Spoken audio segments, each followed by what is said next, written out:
Ya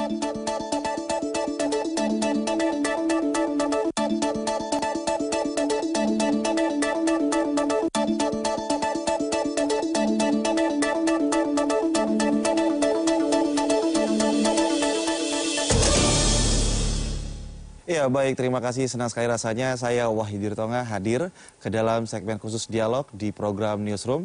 Dan tema dialog kita pada hari ini yaitu Idul Fitri membawa tradisi positif. Dan sebelum kita memasuki isi dari ataupun diskusi pada dialog kita hari ini, saya dan seluruh mewakili kerabat yang bertugas mengucapkan selamat Hari Raya Idul Fitri 1439 Hijriah.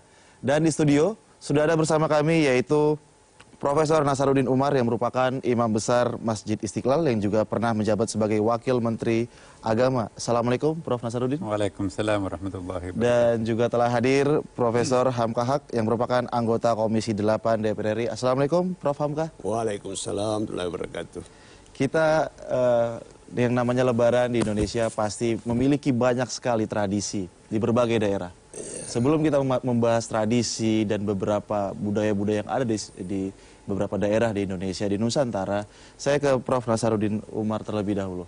Prof, kalau selama Lebaran, Profesor sendiri, Prof. Nasaruddin ini bersama keluarga tradisinya apa sih selama Lebaran?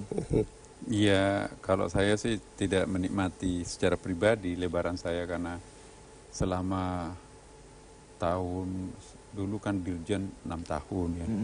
Terus dilanjutkan lagi dengan Wamen. Jadi tugas saya itu jaga gawang di Masjid Istiqlal ya kan. Baik. Jadi selesai Dirjen menjadi Wamen, selesai Wamen menjadi Imam Besar. Jadi ya nasib saya memang ditakdirkan untuk dari masjid ke masjid gitu. Kami juga di Amerika dulu juga tinggal di masjid ya. Jadi di pondok pesantren juga tinggalnya di masjid. Masya Allah. Jadi kalau saya riwayat kehidupan saya itu lebih banyak tinggal di atap masjid daripada atap rumah sendiri.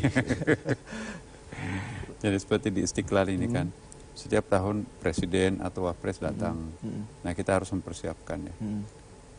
Masjid terbesar kebanggaan kita ya, terluas ketiga di dunia ya setelah Masjid Haram dan Masjid Madinah, kita adalah Masjid Istiqlal. Banyak sih masjid yang luas, tetapi yang paling besar bangunannya itu adalah Masjid Istiqlal setelah Makkah Madinah itu.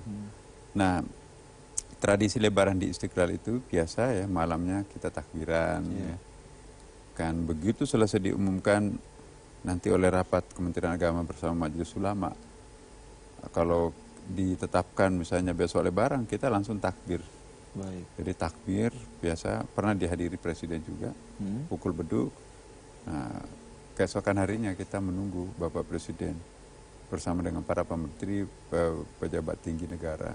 Oke. Ya, kemudian kalau Idul Fitri itu ya relatif terukur ya. Yang biasa banyak itu kalau Idul Adha. Karena Idul Adha kan mereka nggak pulang kan. Kalau Idul Fitri banyak yang mudik. Tapi kalau paling banyak itu biasanya Idul Adha. Ya, Prof. Nasaruddin, iya. Idul Fitri ini punya makna khusus apa sih di dalam perspektif Prof. Ya, Nasaruddin kalau sendiri? saya melihat itu dari akar katanya, dari kata ada yang Id dan Idul Fitri itu artinya kan kembali makan pagi. Oke. Fitr itu sarapan pagi. Bisa juga fitrah itu kepada jati diri ya kan. Kalau boleh saya maknanya bahwa Idul Fitri untuk kita Indonesia itu punya keunikan. Saya kira tidak terjadi di negara-negara lain. Idul Fitri itu terasa kita kembali ke kampung halaman. Terjadi proses kampung halaman kita kan kemarin itu kan. Betapa sibuknya Kementerian Perhubungan dan semua stakeholdersnya itu mengatur mobilitas masyarakat itu pulang kampung halamannya. Tapi pada sisi yang bersamaan juga sebetulnya, kita juga berpotensi untuk pulang ke kampung halaman rohani kita kan. Oke.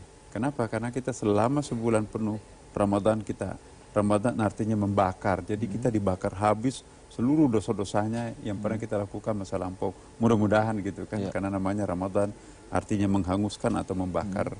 Nah, kalau semuanya kita katakanlah kayak waladatuhmu, bagikan kembali seperti bayi di masa lampau. Kita pernah bayi nggak ada dosanya kan. Maka itu melejitnya ke atas itu gampang ya.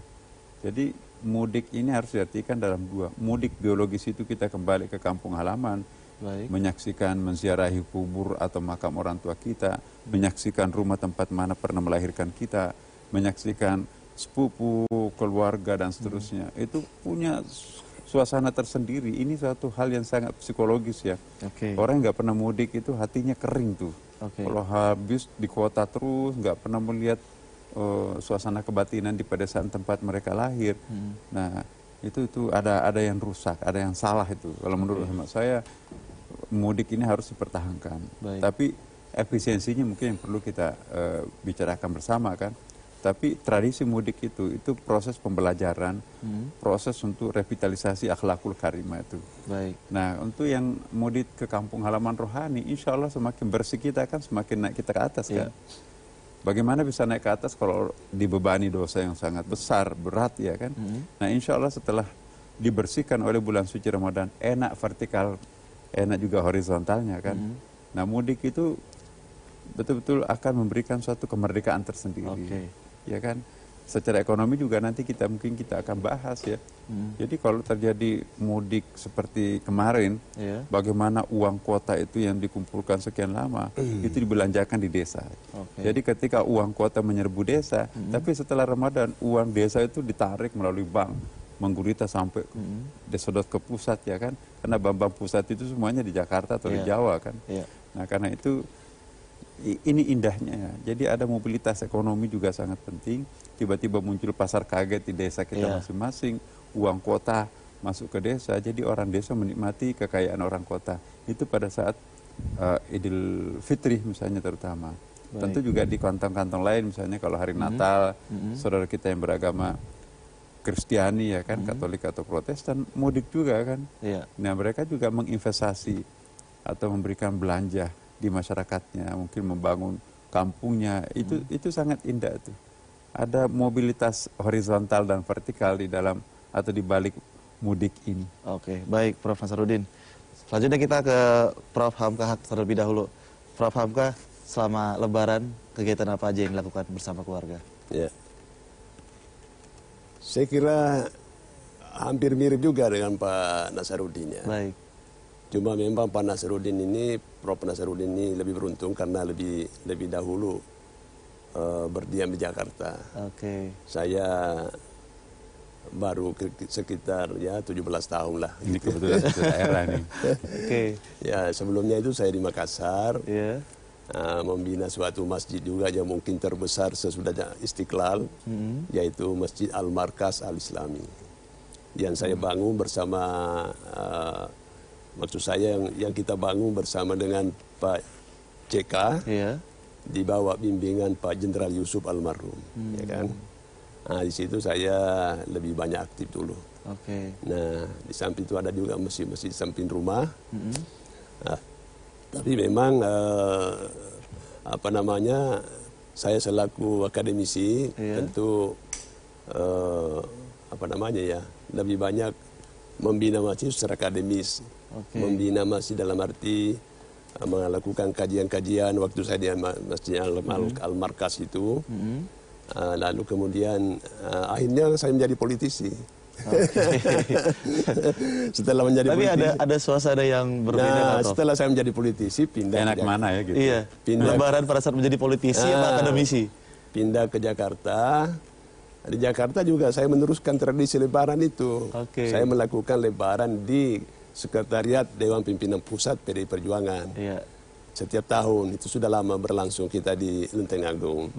Saya makanya juga saya selalu hampir tidak sempat melayani permintaan khutbah karena saya selalu membina di situ apa namanya pelaksanaannya. Kadang-kadang saya khatib, kadang-kadang juga saya apa namanya bahkan lebih banyak saya kasih kepada teman-teman untuk menjadi khatib. Dan seperti tadi yang disampaikan oleh Pak Prof. Nasar, mungkin saya tambahkan sedikit bahwa kata id juga itu berarti salah satu pengertiannya adalah hari raya. Itu ketika salah satu ayat di dalam surah Al-Maidah, Nabi Isa menyeru kepada Tuhan supaya Tuhan menurunkan maidah sidangan. Ya. Rabbana anzilana al-maidatan minas sama takun lana idan li awwalina wa akhirina wa ayatan minka. Karena ini permintaan kaumnya Nabi Isa, minta hidangan. Nah, lalu Nabi Isa meminta hidangan, memohon hidangan kepada Tuhan. Kiranya Tuhan menurunkan hidangan itu kepada kami sebagai idan li awwalina wa akhirina, sebagai hari raya kegembiraan kami. Oleh karena itu Idul Fitri maupun Idul Adha pada intinya mengandung kegembiraan, baik kegembiraan fisik maupun kegembiraan rohani. Kita akan lanjutkan kembali usai jeda berikut ini. Tetaplah bersama kami.